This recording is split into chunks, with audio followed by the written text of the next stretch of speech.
Okay. Hi, Preet. How are you? Okay. So, Hassan and Preet, let's get started with this question that we could not continue yesterday. So, the question says, here's the A part to this question. It says, explain why indifference curves are usually drawn convex to the origin, are downward sloping, and do not cross each other. Right? And do not cross each other. Okay.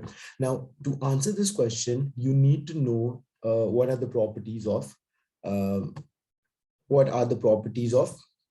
indifference curves, right? So first of all, you need to know what's the shape of the indifference curve and what it shows, right? So indifference curve is a graph that shows combination of two goods that give same level of utility to a consumer, right? So it could be, we can take any two products on the x and y axis, right? So if you remember, since beginning, we have been taking the units of burgers on the y axis, and we have been taking the quantities of Coke on the x-axis, right? So, but obviously you can take any two products on the x and y-axis, right? Now, what will be an indifference curve? An indifference curve will be a down sloping curve, which will be convex to the origin, right? And it will contain, or it will list all possible bundles of two goods, right? In this case, burgers and Coke, which will give same level of total utility or same level of utility to the consumer, right? We good on this? Okay.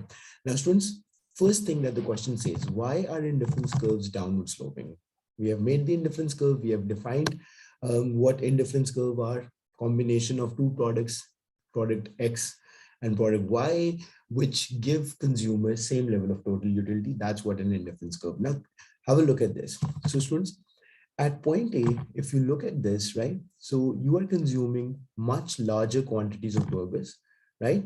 And much smaller quantities of Coke, right? So I'm just taking arbitrary values, so you don't need to worry about it, right? So let's say at point A, you're consuming 100 units of burgers and 20 units of Coke. If you move to point B, you will, let's say, reduce units of burgers to 70 and increase quantity of Coke to 40. And then eventually, if you come down to bundle C, you will be consuming, let's say, 35 units of burgers, right?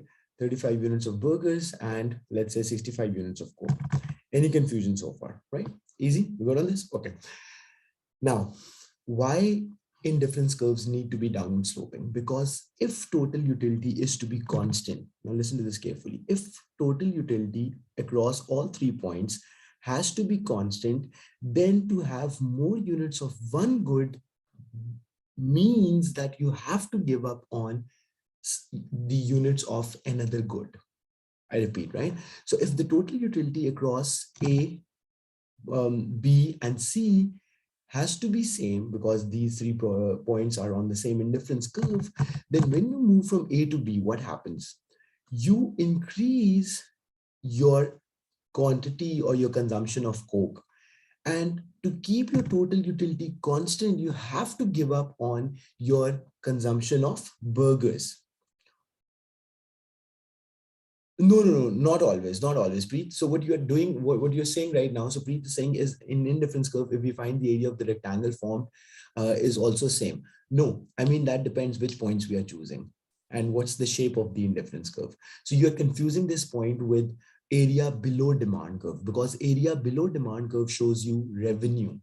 Area below demand curve, any demand curve of for any product shows you the revenue that the company will earn on that.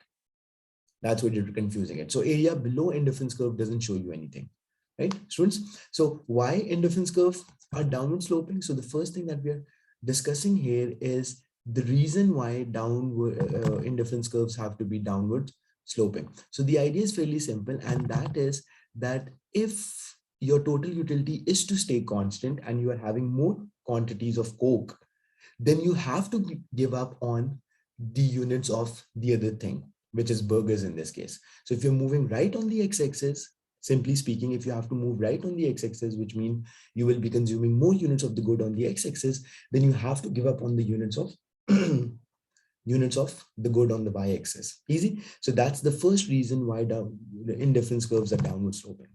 Any confusion so far? Is everyone clear on this? Then the second question it asks you, that why are indifference curves convex to origin, right? Which means why is there bend in indifference curve towards the origin, right? Now let's answer this, students. Now the reason why indifference curves are bending towards the origin is the fact that what Hassan was referring to yesterday, and that is known as diminishing marginal utility. Now, you have to listen to this carefully. Now, what is diminishing marginal utility? We do know that when you consume more units of a product, each additional unit gives you less marginal utility. Diminishing marginal utility, students, do you remember? So we are at the moment discussing that why indifference curves are convex to origin, right? And the reason for that is that marginal utility is diminishing for any product, right? Now, what it means, think about this. At point A, you're consuming much larger quantities of burgers. On point A, you're consuming much larger quantities of burgers. Yes or no? Right? Now, to trade off burgers with Coke, you will be fine to give up large units of burgers. So think about this. You gave up 30 units of burgers. When you move from A to B, you gave up on 30 units of burgers just to get 20 additional units of Coke. And why were you willing to do that? Why were you willing to do that? Because you were already consuming a lot of burgers, and each additional unit of burger was giving you smaller marginal utility. I repeat, since at point A, which is on one extreme of the indifference curve, you were already consuming a lot of units of the good on the y-axis, which is burgers. So when you move from point on top of indifference curve to any point down on the indifference curve, you are ready to give up large units of goods, more units of goods on the y-axis to get few more units of the good on the x-axis. And what's the reason? And what's the reason why you're willing to do this? Because each unit of burgers will give you less marginal utility compared to previous unit. We do know that, right? That if, let's say, do you remember we did that entire exercise where, let's say, these are the units of burgers, right? Units of good that you consume, and on the other in the other column, you're listing marginal utility. So let's say the first unit gave you marginal utility of 10, right? And then each successive unit is giving you less and less. Easy, right? Yeah, that's what it means, right? Easy. Okay, now this being said, why is this convex? Because if you make any other shape, right? If you make another shape, which would be convex, concave to the origin, right? So basically the two shapes, convex and concave, right? So if we say that indifference curve will be concave to the origin, right? Then they will look like this. Students, are you following me? So what are the two possible shapes? Either it could be convex, right? Like this, or it could be concave, right? Now, if we are assuming for a minute that indifference curves have to be concave, like the one I made on the graph right now, right? Concave to the origin, right? Then it doesn't prove that point which I was explaining you over here, that on one extreme of the graph, you have a lot of units of burgers, right? So when you move from point A to point B, right, you should be willing to trade off large units of burgers to get few more units of, you should be willing to trade off large units of burgers to get few additional units of Coke, right? Why so? Because you already have a lot of units of burgers. Are you students following me or not, right? So let's say, again, let's take some similar values here, right? So you have 100 units of burgers and you have 20 units of Coke at point A. And then when you move to point B, right? I mean, it doesn't explain that concept of diminishing marginal utility, because what diminishing marginal utility students say is that when you have already consumed, or you're already consuming large units of one good, then you are willing to give up more units of that product to get few additional units of another thing, right? So let's say it's 95 and this is 35. So in this case, you can't show that when you move from point A to point B, that you are willing to give up large units of burgers. Why? Because you already have large units of burger. So each additional unit of burger is giving you very less marginal utility, right? So in what should you do, right? So you should be willing to trade larger units of burgers to get few additional units of Coke, because that's what we do, right? Do we as consumers spend all of our income on one thing? Do we as consumers spending most of our income on just one product? Do we do like this?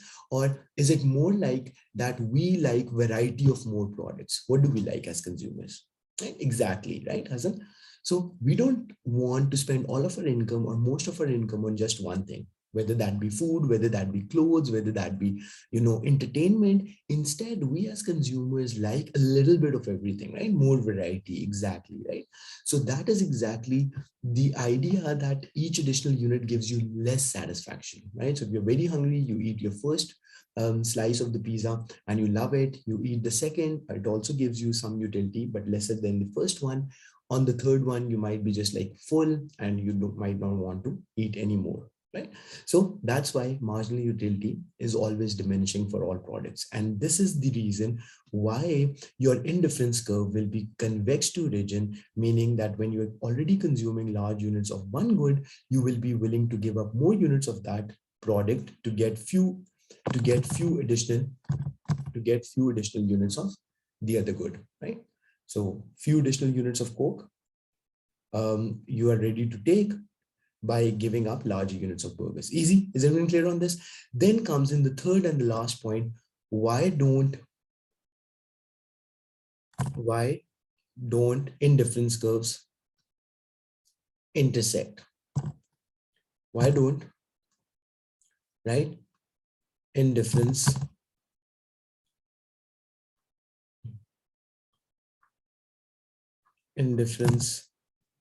curves intersect, right? Okay. Now this being said, let's have a look at this, right? So students, now what you first have to do is to let's make it here, right? So again, we are taking two goods on the x and the y axis. So let's say units of burgers on the y axis and units of Coke that a consumer will consume on the x axis. Now, so far we have talked about, students, that an indifference curve to the right shows higher level of utility, right? That's what we know. An indifference curve to the right of another indifference curves to another indifference curve shows you higher level of marginal, higher level of total utility, right? So let's say this is indifference curve 1, and then I am making another indifference curve. Let's label it as indifference curve 2, right? Now, since I2, which is indifference curve 2, is higher than indifference curve 1, so that will provide you more utility, more total utility. Why? And the answer is very simple to that. So if I choose, let's say, these two bundles, right? So one bundle is on indifference curve 2, let's label it as A, and then there's another indifference, then another bundle of two products labeled B. Now think about this. You can see for yourself that at bundle a consumer is able to consume more quantities of both the products.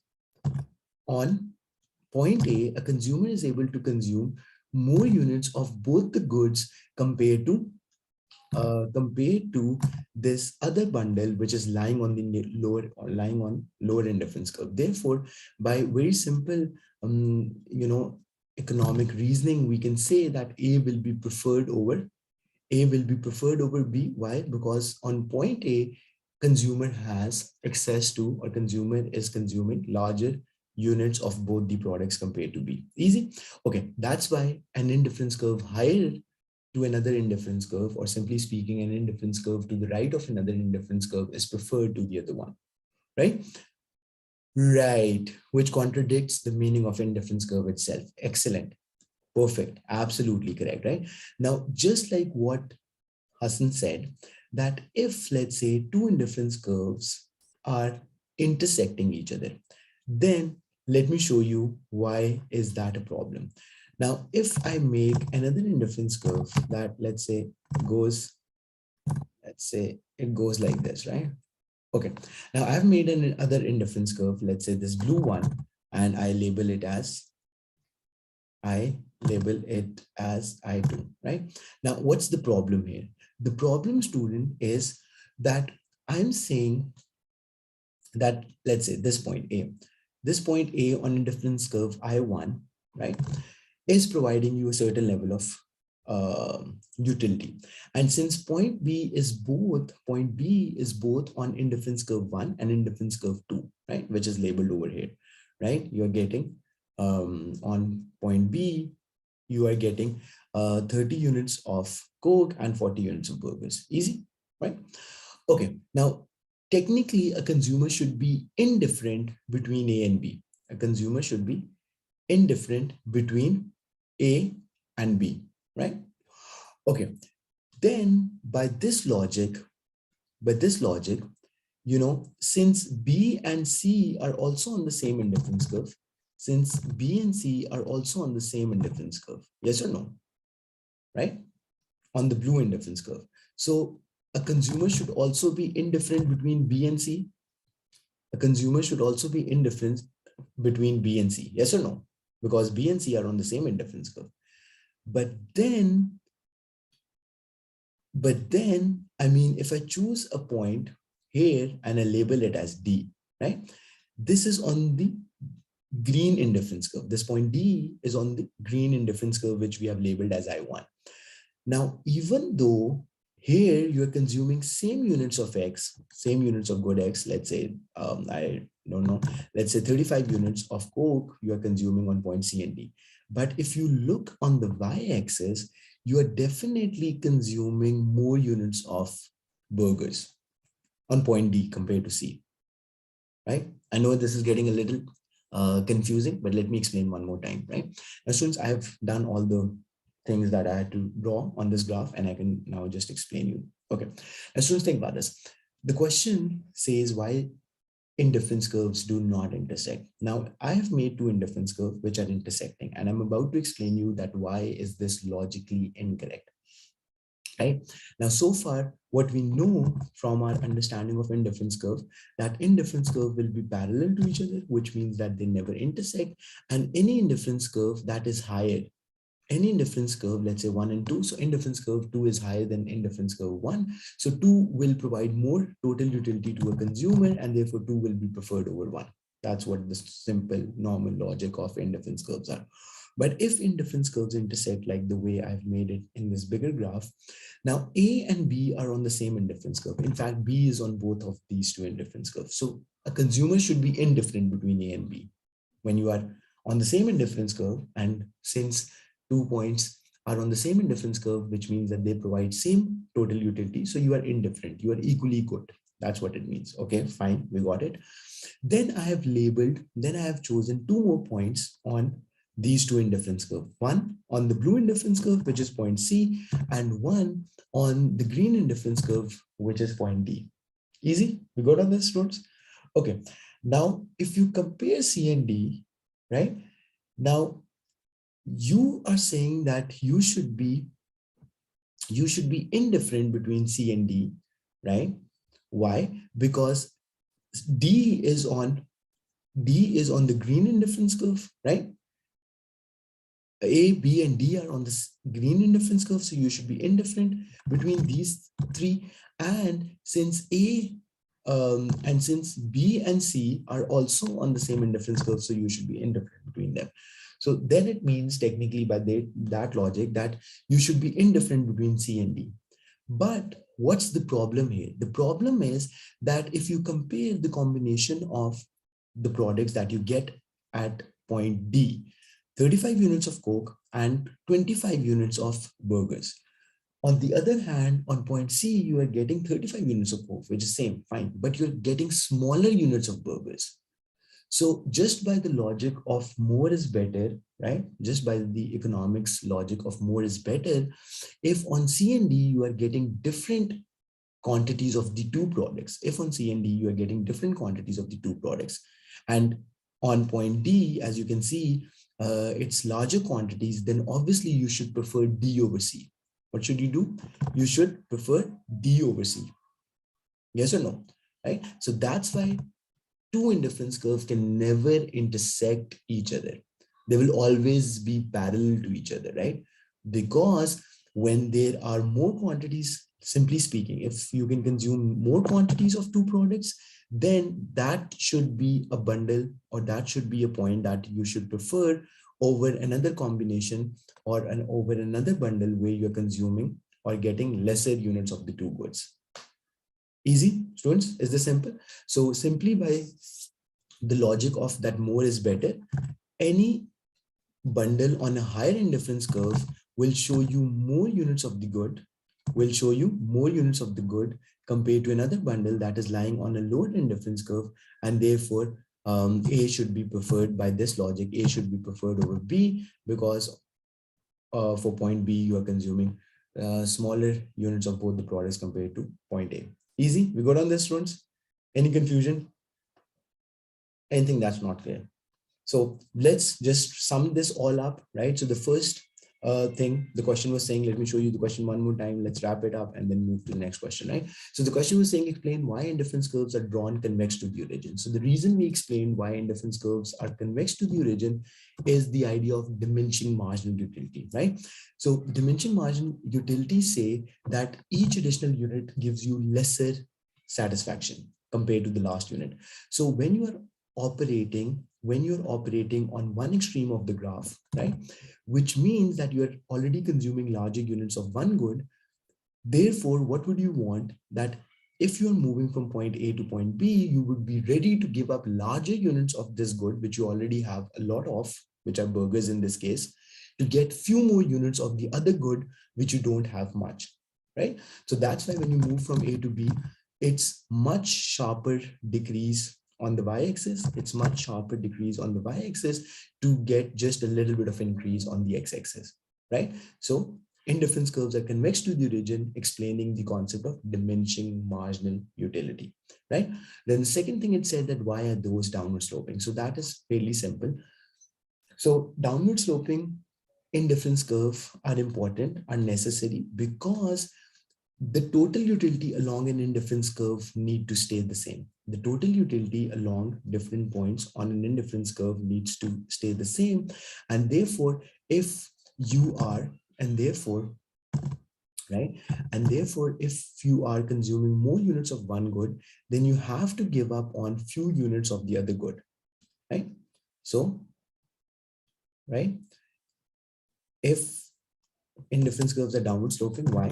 Because if total utility along indifference curves has to be constant, right? That means that when you get more units of one product, you have to give up on few units of the other good. So simply speaking, you get more units of one thing, then it doesn't come for free. There is a trade-off. There is always a trade-off. If total utility has to stay constant, because if you get more units of both the goods, I mean, there is nothing like it. So indifference curves have to be downward sloping because total utility along all points on this indifference curves are staying same. And therefore, when you are moving from A to B, you're getting more units of what? You're getting more units of the good on the x-axis, and for that you are giving up few units of the good on the y-axis. Only then your total utility is constant, because otherwise, if you get more units of x and you also get more units of y, the good y, right, then why would your total utility be same? Your total utility would be higher if you're getting more units of both the thing. But between A and B, total utility is staying constant. Why? Because moving right on the x-axis means that you're moving down on the y-axis. You're getting more units of one good at the expense of fewer units of the other good. More units, you're moving from A to B, meaning more units of good on the x-axis, but fewer units of the good on the y-axis. And that is how total utility along these 2 points stay constant. Otherwise, if you get more units of both the goods, which means if it's an upward sloping graph, then I mean, another point, right? A point higher on that indifference curve. For an upward sloping indifference curve, a point higher on an indifference curve would always be preferred to a point lower on the indifference curve. Why? Because you can clearly see at point C, you get to consume more units compared to the units that you get at point D, right? Much smaller units at D compared to C, right? So indifference curves are always downward sloping because total utility has to stay constant between different points. Easy, Students, we good on this? And then the last one was, right, why don't indifference curves intersect? So indifference curves don't intersect because it violates the rule that more is better, right? So why indifference curves cannot intersect? Because it would then violate the rule that more is preferred. And that is true for every consumer, right? That's how logical consumers behave, right? More is preferred to less, right? Because if two indifference curves are intersecting, then that would mean that you can't really analyze, right? So if two indifference curves are intersecting like this, right, then I mean, it will be confusing and you will be violating this rule that more is preferred to less, because think about this, right? If I choose these 2 points A and B, so we do know that which of the two should be preferred? Out of A and B, which of the two should be preferred? Students? Obviously, right? B should be preferred. Very good, Hassan. B should be preferred. Why? Because if you compare A and B, you are getting same units of the good on the x-axis, right? But you're getting more units of the good on the y-axis, right? At point B, you are getting more units of the good, more units of the good on the y-axis, right? Easy, right? So that's why B should be preferred, right? So that's why indifference curves cannot intersect each other. Yeah, higher satisfaction, yeah, right? Got it? Okay, now students, this was another question that we did. You can see that the essay questions in paper 4 are quite extensive. They require a lot of in-depth analysis. They require a lot of knowledge and all this, right? Okay, now let's come to the B part. Consider for an inferior good the relationship between indifference curve, budget lines, price changes, and demand curve. Okay, so for this, how about we do this, right? Now, there was this income and substitution effect, which we did not do, in our classes, right? But now is the time to do that. Now, students, you have to listen to this. Read. Do you know what's the difference between income effect and substitution effect? Right now, let's do this, because a lot of times in these questions of consumer equilibrium, they will ask you to differentiate between the income effect of price change and substitution effect. Income effect and substitution effect of price change. Okay, now let's discuss this. Students, let me tell you. So whenever price changes for a product, right, in consumer equilibrium, we break that change, the change that happens as the result in two parts. Let me repeat this, right? So whenever in consumer equilibrium, price of a product is changing, we break that effect in two parts. We call one income effect and we call the other one substitution effect, right? And what these two are and what these two show, how do we show these two on the graph? That's what we are about to look at, right? So whenever price of a product is changing, right, we break the price change of that product in consumer equilibrium in two effects: substitution effect and income effect. Okay, now what is income effect? Let's start off with substitution, because I mean that's relatively simple. Substitution effect is the idea that when a product becomes cheaper, you buy more of it. So substitution effect is simple, and that will always be the same for all the products. So when price of a product is decreasing, how do we behave? How do we respond to it, students? When any product is becoming cheaper, which we like to consume, right? So let's say if McDonald's and KFC, these are the two options, right? And McDonald's has given some discount because of, I don't know, for some reason, then McDonald's is relatively cheaper. So we will prefer to consume more McDonald's because that's relatively cheaper for us. Easy, students? Any confusion so far? On the other hand, when price is increasing and a product is becoming expensive, so you'll consume less of that. That's what substitution effect says. And do remember that substitution effect will be same for all the products. Normal good, inferior good, there's absolutely no difference. Hassan, Preet, are you guys following me? So this is substitution effect says that when consumers' incentives change, how will consumers respond to it? right? Substitution effect says that when consumer incentives change, right? And obviously when price is changing, either increasing or decreasing, that's, you know, substitution effect, right? So that changes the incentive for a consumer. If it becomes cheaper, incentives are more to buy that thing, so you buy more of it, demand will increase. And on the other hand, if something becomes more expensive, incentives decrease, so you'll demand less of this, right? How consumers respond to changes in how consumers respond to incentives, right?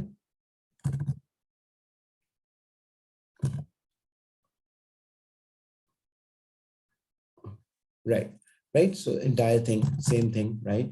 Higher price, it has become more expensive to consume that thing, so you'll demand less of it. Vice versa, if price is going down, meaning it has become relatively cheaper, so you will demand more quantities of that product. Easy, we good on this? Okay. Now, income effect is a little, you know, tricky, right? But I'll explain you and I'm sure you will be able to understand, right? Now, what does income effect says? Now, students, whenever price of any product changes, it has effect on our real income. Whenever price of any product changes, it has some effect on our real income. Now, what is real income? Real income is basically nominal and real, right? So let's first understand this. Nominal income is how much income gets transferred to your bank account. What is nominal income? Nominal income, students, is how much income is lying in your wallet, like amount of money lying in your wallet or amount of money lying in your bank account, right? So that would be simply like, you know, $100, or let's say 1,000 rupees, or 500, dirhams or whatever, right? Right. No, it's something more than that. Let me explain you. It's something more than that. Hassan. So nominal income, just the amount of money lying in your bank account, lying in your wallet, right? Amount of money lying in your bank account, right? So it isn't accounting for. I'll give you some examples as well, right? Lying, lying, lying in a bank account or your wallet slash wallet. Okay. Now think about this. If you have $100 lying in your bank account right now, and then next week you have $200 lying in your bank account. Now this is nominal income. Preet, Hassan, is this clear, right? On the other hand, real income looks at the purchasing power of that amount that you hold. Real income accounts for the purchasing power of the money that you hold. Now think about this. If you hold $100 today, and if someone used to hold $100 5 years ago, which of the $200 has higher purchasing power? Just answer that. So if someone is holding $100 today and someone holds used to hold, let's say, or someone held $100 back 5 years ago. So which of the two people will have more purchasing power? You tell me, right? Depends on the appreciation and depreciation. But usually what happens, Hassan? Okay, I get you. But most of the times what happens to prices and what happens to the value of money over time, generally in most economies, right? The value of money increases or decreases? No, no, no, no. Due to inflation, Hassan, due to inflation, since product prices increase, therefore value of money decreases over time because each unit of currency buys you less, right? Did you guys get this or not, right? So most probably, if someone had 100 rupees or $100 5 years ago, that money had more purchasing power because things were relatively cheaper compared to if someone holds $100 today, because those same products that you will buy will be more expensive. Any confusion about that? Anything that's not clear, right? Is this making sense, students? Right? Exactly. Right. Real income calculates the purchasing power of the money that you hold. Calculates the purchasing power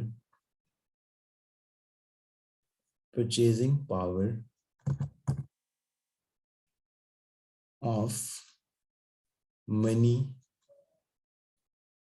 that you hold. Easy? Any confusion? Right? Students, is this simple? Is this clear? Okay, now think about this. Over time, purchasing power decreased, but that was one thing. Okay, now income effect, coming back to the income effect. When price of a product is increasing, you need to tell me whether your real income will increase or decrease. I just explained you. When generally price of a product, right, is increasing, what will that do to your income, right? Real income. What effect will that have on your real income? That's my question to you. Discussing all of that, knowing real income accounts for your purchasing power. So when prices of products are increasing, what will that do to your real income? Purchasing power decreases, which means your real income will decrease. Excellent, right? On the other hand, when the opposite is taking place, and as you just explained, Hassan, right, that when your prices are decreasing, your real income will increase. Why? Because now with same amount of money, you can purchase more. Now with the same amount of money, since prices are lower, products are cheaper, with the same amount of money, you can purchase more. Got it or not? Now, think about this. Now, the income effect of price change says, and now we will divide this into categories, normal goods and inferior goods. Now, for normal goods, you behave normally. When your real income decreases, should you decrease the consumption of that product or should you increase the consumption of that product?